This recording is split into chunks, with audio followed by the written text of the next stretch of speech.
after my third season on this thing. I have just over 2,100 miles on now. I only put about, I think it was about 900 miles this year. Snow was kind of crap everywhere. We made a trip to the UP, about 8 hours away from here. Still wasn't that good of riding. We had pretty good riding midweek in the Gaylord, Michigan area. Went to Kalkaska, Traverse City, all over. So anyways, I finally have over 2,000 miles on this, so I can give you the 2,000 mile review on it. This is a 2017 Xcr 800. If you're already subscribed to watch some of my videos, you've seen this before. So basically, I've had no issues with this thing. And I ride it pretty hard. If you can watch some of my other videos, you'll see that. And I had some clips at the beginning of this one. No issues. I did change the belt before my last trip. I probably shouldn't have, because I think it had 1,700 miles on it. So I changed the belt just because I wasn't sure it was going to blow up or not. And I probably didn't have to. I heard some guys are getting 3,000 or 4,000 miles out of these stock factory Polaris belts. But anyways, I changed the belt just because I wanted to. I've done my maintenance on it, which it hasn't really needed any maintenance. Usually I pull my sleds all apart every year. This thing here, I haven't had to do the sliders on it yet.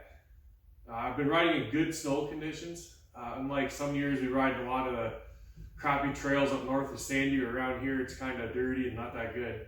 But so far I haven't rode any crap snow conditions with this, so that might be one reason. The carbides are still good on it.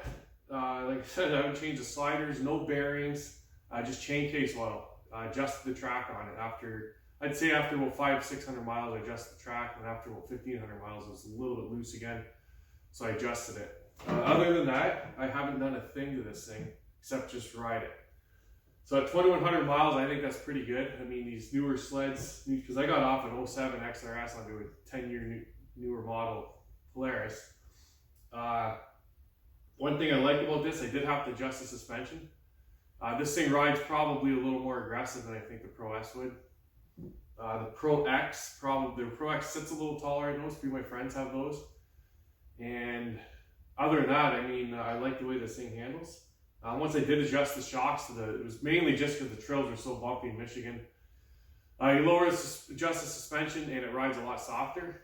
Now I did switch up with the 2016 XRS 800. That was a Renegade, so it's going to ride a little bit smoother because it's got the longer track. I did notice it rode a lot smoother on the bumps.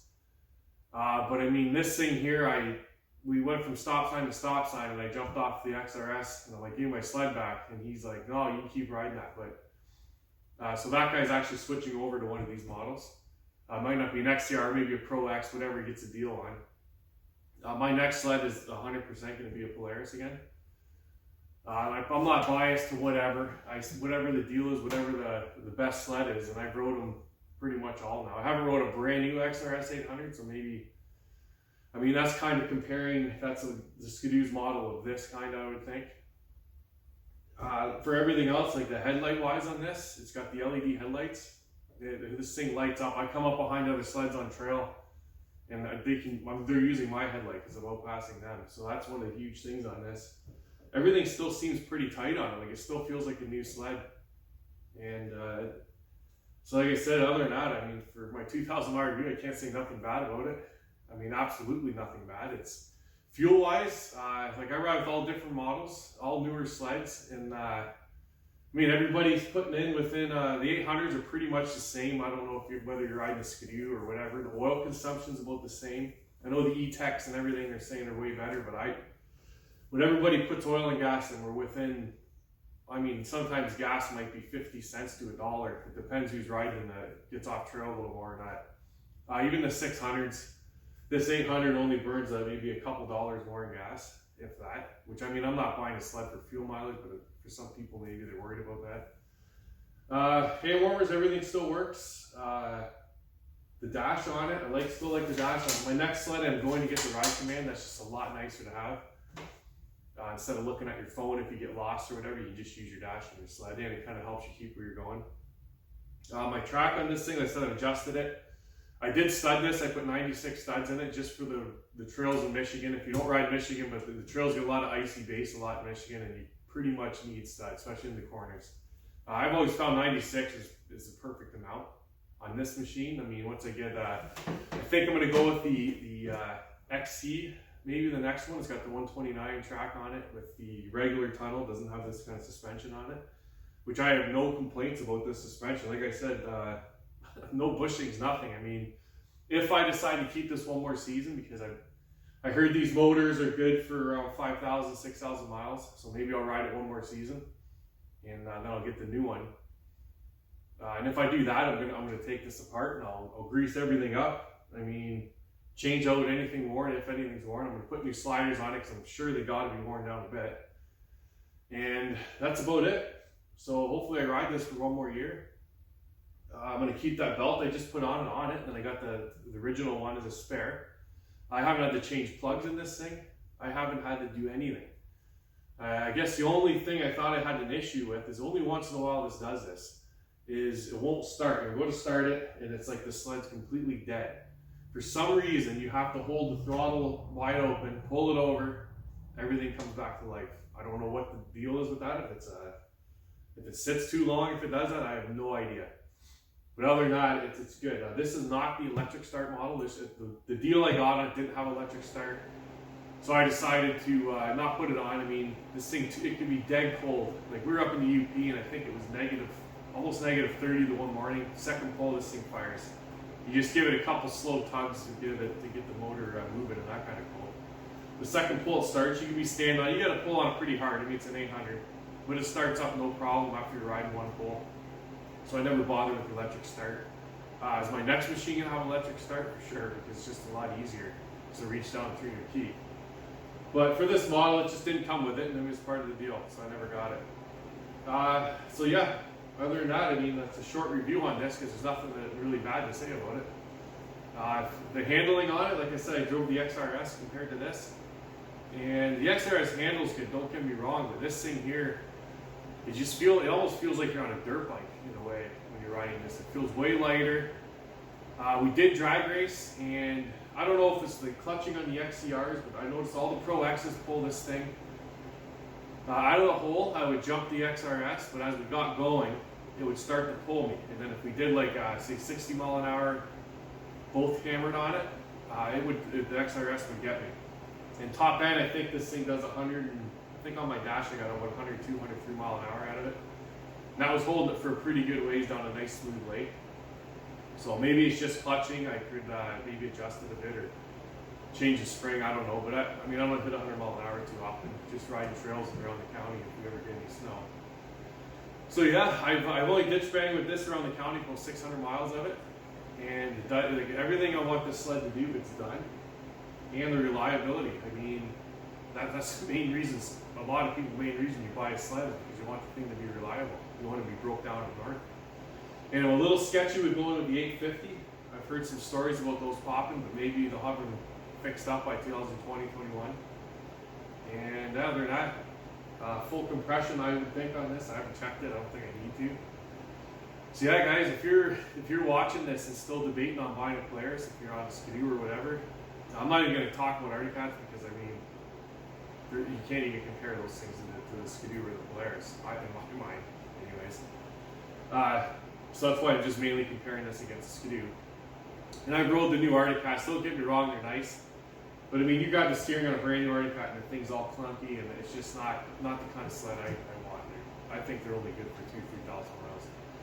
So anyways, my next sled's going to be a Polaris, for sure.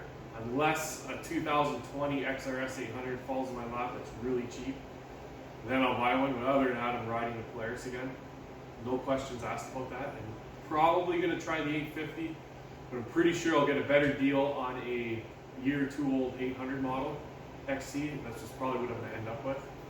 If not, I'll try the 850. So yeah, if you guys are looking at buying and you're really thinking about buying, I'm not just saying the XCR. I mean, all the XCRs that has a little bit better, it's got some stuff gusseted in the frame. It's got the disc brake cooler, a little heavier duty to take a pounding. So if you're not ditch banging it, riding it really hard, I mean, the Pro S is probably just as good.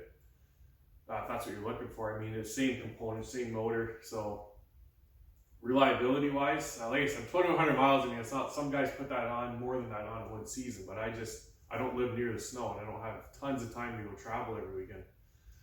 So for what it is, I'm going to ride it one more year, and I'm going to give it, when I hit 3,000 miles, I'll give it another review. And after that, like one more season on this is done. I'm definitely getting a new one. I'm tired of ripping motors apart, sleds apart. For the cost of upgrading, it's almost cheaper to upgrade and just keep getting a new one before things start really going wrong. And I mean, it's a snowmobile. Things are going to go wrong. It's two-stroke. It's got all your drive bearings on it. Something is going to go wrong.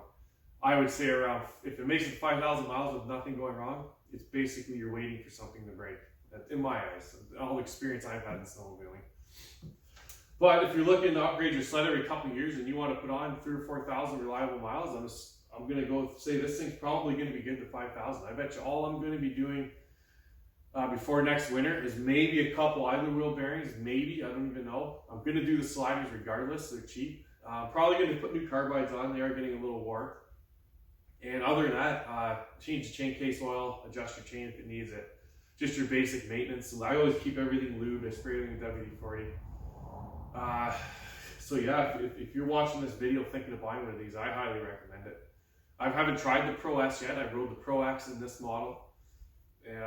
So I can't say about the Pro S, but I mean, all you're going to change really is suspension on. It's going to be a little softer for the trails, which is, if you're just riding trails, is probably the best model to get.